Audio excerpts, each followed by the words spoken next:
नमस्कार दोस्तों, मैं स्वागत करती हूँ अपने वन उपवन चैनल में और उम्मीद करती हूँ कि आप सभी बहुत अच्छे से होंगे। अभी बरसात के सीज़न में पौधे बहुत ही हेल्दी हो रहे हैं, लेकिन इसके साथ घास फूस भी बहुत ज़्यादा निकल के आ जा रहे हैं, जिसको मेंटेन करना बड़ा ही मुश्किल हो रहा है। और जब ज़मीन में हमारे पौधे होते हैं तो और भी ज़्यादा इसमें घास फूस निकल के आ जाते हैं, जिसको हमें लगातार निकालना ही पड़ता है। यदि नहीं निकालें तो फिर पेड़ पौधों की ग्रोथ रुक सी जाती है। तो हमें अपने पेड़ पौधों की सफाई हर समय करते रहना चाहिए। और ये मेरा गुड़हल का प्लांट है, देसी गुड़हल है और देखिए कितना हेल्दी चल रहा है। और गुड़हल का फूल तो सभी को बहुत ही पसंद आता है, क्योंकि ये हमारे पूजा पाठ में भी काम आता है और देखने में भी बहुत ही सुंदर लगता है। और इसकी तो अब बहुत सारी वैरायटी आ गई है और सुंदर सुंदर कलर में मिलने लगे हैं, जिसे देख के तो बहुत ही अच्छा लगता है। यदि हम नर्सरी जाएं और कोई सुंदर सा गुड़हल का प्लांट दिखे तो ज़रूर ही लेके आते हैं, क्योंकि ये अपनी तरफ बहुत ही ज़्यादा आकर्षित करता है। कई बार क्या होता है कि लाख प्रयास करने के बाद भी हमारा प्लांट हेल्दी नहीं हो पाता है, जिससे कि बहुत ही ज़्यादा दुख होता है कि अब क्या करें, समझ में नहीं आता है। लेकिन इसकी कई वजह हो सकती है। अगर हम इसका ट्रीटमेंट भी कर रहे हैं तो क्या करें, ये सोच समझ के हमें करना है कि जिससे कि हमारा प्लांट फिर से हेल्दी हो जाए। तो आइए जानते हैं कि ये पत्तियों सिकुड़ने की क्या वजह हो सकती है। जैसा कि मेरा ये प्लांट ज़मीन में लगा हुआ है और इसमें मैं बहुत सारा गोबर का खाद, नीम की पत्तियों का खाद और समय समय पे गुड़ाई सब मैं करती रहती हूँ। उसके बावजूद भी इसकी पत्तियाँ सिकुड़ी हुई हैं, जिसे देख के मन बहुत ही दुखी हो जाता है। लेकिन जो इसका मेन वजह है वो है धूप। इसमें धूप पर्याप्त मात्रा में नहीं मिल पाती है, जिससे कि हमारा ये प्लांट का ग्रोथ रुक सा जाता है और पत्तियाँ सिकुड़ सी जाती हैं। तो ये ज़मीन में लगा हुए प्लांट में धूप क्यों नहीं मिल पा रही है, तो इसकी वजह है ये पेड़। ये देखिए, इस पेड़ की छाया की वजह से इसमें धूप नहीं आ पाती, या आती भी है तो बहुत कम देर के लिए आती है, जिसकी वजह से मेरा ये प्लांट इस ऐसा हो गया है। मैं लाख कोशिश करती हूँ, कभी थोड़ा सा सुधर जाता है, फिर से वो ऐसे ही हो जाता है। तो गुड़हल के प्लांट के लिए जो सबसे ज़रूरी होता है वो होता है धूप। इसे धूप बहुत ज़्यादा पसंद है। तो इसमें मैं लाख ट्रीटमेंट करूं, लाख कोशिश करूं, फिर भी इसकी पत्तियां सिकुड़ी ही रहेंगी, क्योंकि अगर हमें इसको हेल्दी बनाना है तो हमें इस नीम के डाल को काटना होगा, जिससे कि इसमें पर्याप्त धूप मिल सके। नहीं तो ये हमारा प्लांट ऐसे ही रहेगा। ये तो हो गई ज़मीन की बात कि ज़मीन में जब हम प्लांट लगाते हैं तो इसे हम हटा नहीं सकते हैं, इसे हम धूप में नहीं ला सकते। हाँ, अगर मैं नीम की डाली को कटवा दूँ तो इसमें धूप आने लगेगा। अब बात करते हैं गमले में जो प्लांट हमारे गुड़हल के लगे रहते हैं, उसकी पत्तियां क्यों सिकुड़ती हैं और उसका उपचार क्या है, जो कि बहुत ही सस्ता और अच्छा उपाय है और बहुत ही आसानी से हम जैसे हाउस वाइफ कर सकते हैं, जिनके पास टाइम की बहुत ही ज़्यादा कमी होती है। हम बहुत लंबा ट्रीटमेंट नहीं कर सकते और बहुत ज़्यादा इसका उपाय भी नहीं कर सकते। तो आइए बहुत ही सरल सा उपाय इसका करते हैं, जिससे कि हमारा प्लांट अच्छा हो जाए। तो अब मैं चलती हूँ अपने टेरेस गार्डन पे, क्योंकि इसका तो मैंने उपाय बता दिया। इसमें सब कुछ है, इसकी मिट्टी भी अच्छी है, प्लांट का ग्रोथ भी अच्छा है, सब अच्छा है, लेकिन इसकी पत्तियाँ सिकुड़ी हुई हैं, क्योंकि इसमें पर्याप्त मात्रा में धूप नहीं मिल रही है। यदि आपके प्लांट कहीं ऐसी जगह पे है, गुड़हल का प्लांट, जिसमें धूप नहीं मिल रही है, तो उसको धूप में ले आइए, यदि आपने गमले में लगा लिया है तो। अब बात करते हैं कि जब हम गमले में गुड़हल का प्लांट लगाते हैं और इसे पर्याप्त धूप मिलती है तो भी इसकी पत्तियां क्यों सिकुड़ जाती हैं। तो आइए इस पे बात करते हैं। मैं अपना एक्सपीरियंस बताती हूँ। जैसा कि हमारे यहाँ बहुत ज़्यादा टेम्परेचर हाई था और मैं इसमें कोई अच्छे से फर्टिलाइज़र नहीं डाल पाई। और गुड़हल का जो प्लांट होता है ये बहुत ही हाई फीडर होता है, इसे हर 10-15 दिन में कुछ ना कुछ डालते ही रहना है। लेकिन बहुत सारी सावधानियाँ बरतनी भी पड़ती है। यदि मैं हाई टेम्परेचर में इसमें लगातार फर्टिलाइज़र डालती जाती तो शायद मेरा ये प्लांट सूख जाता, इसलिए मैंने इसे ऐसे ही छोड़ दिया। तो यानी इस तरीके की जो पत्तियां मुड़ी हुई हैं, इसका मेन वजह एक ये भी है कि इसमें पोषक तत्वों की कमी है। तो मैं आज इसमें अच्छे से भरपूर मात्रा में फर्टिलाइज़र डालूँगी और इसका मैं कुछ ट्रीटमेंट भी बताऊँगी, जिससे कि हमारा पौधा फिर से हरा भरा हो जाए और इसमें बहुत सारे फूल आने लगे। और ये मेरा जो गुड़हल का प्लांट है, इसमें बहुत ही भर भर के फूल आते हैं। ये पूरी तरीके से गुलदस्ता जैसा दिखने लगता है। तो मुझे बहुत दुख हो रहा है इस स्थिति में इसे देखकर।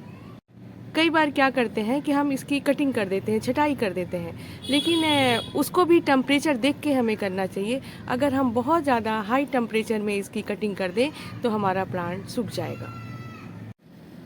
तो बहुत कुछ टेम्परेचर पे भी डिपेंड करता है, मौसम पे डिपेंड करता है।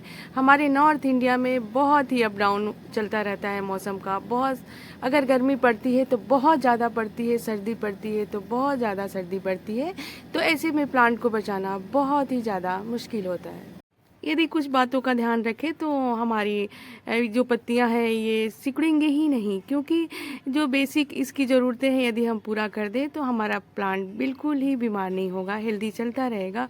तो इसके लिए हमें अच्छे से इसकी धूप की ज़रूरत है, अच्छी मिट्टी तैयार करें और हर 10-15 दिनों में इसमें कुछ ना कुछ फर्टिलाइज़र डालते जाएँ, जिससे कि हमारा प्लांट हेल्दी रहेगा और इस पर छिड़काव भी करते जाएँ, जिससे कि ये स्थिति ना आए। लेकिन ये स्थिति इसलिए आ गई है हमारे ये गमले वाले प्लांट की, क्योंकि बहुत ज़्यादा टेम्परेचर था और मैं इसको कुछ ना डाल पाई पानी के अलावा। यदि मैं डालती तो हमारा प्लांट ख़राब हो जाता। अभी मेरा प्लांट मैं फिर से इसे ठीक कर सकती हूँ, लेकिन यदि सूख जाता तो मुझे बहुत ही ज़्यादा दुख होता। तो इसके लिए हम कई घरेलू चीज़ों का आसान सा उपाय कर सकते हैं, जैसे राख का छिड़काव। लेकिन राख का छिड़काव भी हमें टेम्परेचर देख के ही करना है। यदि बहुत ज़्यादा हाई टेम्परेचर में राख का छिड़काव कर दें तो हमारा प्लांट ख़राब हो जाएगा। इसके लिए सामान्य टेम्परेचर हो, जैसे अभी मानसून सीजन में थोड़ा सा टेम्परेचर डाउन हुआ है, तो ऐसे में हम राख का छिड़काव कर सकते हैं। लेकिन यदि हम गर्मियों में करें तो हमारा प्लांट तुरंत सूख जाएगा। तो गर्मियों में कभी भी राख का छिड़काव मत करें। इसके लिए मानसून या सर्दियों के सीजन में आप राख का छिड़काव कर सकते हैं, जो कि हमारे प्लांट के ग्रोथ के लिए बहुत ही अच्छा होता है और एक ये कीटनाशक का भी काम करता है। अगर हम इसे रेगुलर बेसिस पे डालते जाएं तो हमारे प्लांट बहुत हेल्दी रहता है और पत्तियां भी बहुत ही चमकदार और अच्छी होती हैं और सिकुड़ती भी नहीं हैं। तो एक राख का भी प्रयोग हम कर सकते हैं, लेकिन टेम्परेचर देख के। और ये हल्दी का भी प्रयोग हम कर सकते हैं, लेकिन इसके साथ भी यही समस्या है। यदि हम हाई टेम्परेचर में हल्दी का प्रयोग करते हैं तो हमारा प्लांट सूख जाएगा। हल्दी एक बहुत ही अच्छा गुणकारी ये एक औषधि है, जो कि हमारे हेल्थ के लिए अच्छा तो होता ही है, हमारे प्लांट के लिए भी अच्छा होता है। यदि चींटियाँ लगी हों और ऐसे पत्तियाँ सिकुड़ रही हों तो हम हल्दी का भी प्रयोग कर सकते हैं। थोड़ा सा छिड़काव कर दें या पानी में भी डाल के स्प्रे भी कर सकते हैं, लेकिन बस वही बात है कि टेम्परेचर का ख्याल रखें। यदि हाई टेम्परेचर में हम हल्दी का प्रयोग करते हैं तो भी हमारा प्लांट खराब हो जाएगा। इसके बाद आता है ये छाछ। यदि हम 2 लीटर का स्प्रेयर लेते हैं तो इसमें हम आधी कटोरी छाछ मिला के, और छाछ बिल्कुल खट्टी होनी चाहिए, यानी 3-4 दिन पुरानी छाछ हो, इसका भी हम स्प्रे कर सकते हैं, जिससे कि हमारे प्लांट की पत्तियां अच्छी होने लगेंगी और प्लांट का ग्रोथ भी अच्छा होने लगेगा। ये भी एक बहुत ही अच्छा उपाय है। लेकिन इसको भी यदि हम मई-जून के टेम्परेचर में इसका स्प्रे करते हैं तो भी हमारे प्लांट खराब होने के बहुत ज़्यादा चांसेस होते हैं, लेकिन हल्दी और राख से थोड़े कम। तो इसका भी उपयोग हम बड़े ही आराम से कर सकते हैं।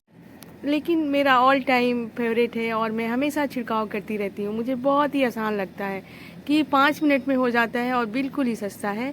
ये है शैम्पू। 1 रुपये के शैम्पू को आप 2 लीटर के स्प्रेयर में पानी डाल के इसमें डाल दीजिए। ये बहुत ही अच्छा होता है। हर आप 10-15 दिन में इसका छिड़काव करते जाइए, जिससे कि आपका प्लांट बहुत ही हेल्दी रहता है और इसे हम किसी भी सीजन में कर सकते हैं। इस पर टेम्परेचर का कोई असर नहीं होता है। आप हर समय इसे स्प्रे कर सकते हैं, जिससे कि हमारी पत्तियों का सिकुड़ना बंद हो जाएगा और ये बहुत ही अच्छा उपाय है। और जब भी स्प्रे करें तो इस बात का हमें ध्यान रखना है कि हमें ये पत्तियों के पीछे भी स्प्रे करना है। अच्छे से, क्योंकि इसके पीछे कीड़े छुपे होते हैं और इसका रस चूसते रहते हैं। तो इसके पीछे भी हमें अच्छे से स्प्रे करना है। बस एक बात की सावधानी रखनी है कि ये जो शैम्पू वाला पानी है मिट्टी में ना जाए, बहुत कम मात्रा में जाए, क्योंकि ये मिट्टी को हमारे ख़राब भी कर सकता है। तो हमें सिर्फ अपने पत्तों पे और इसके ब्रांचेस पे ही इसका स्प्रे करना है, जिससे कि ये बहुत अच्छा ग्रोथ करेगा।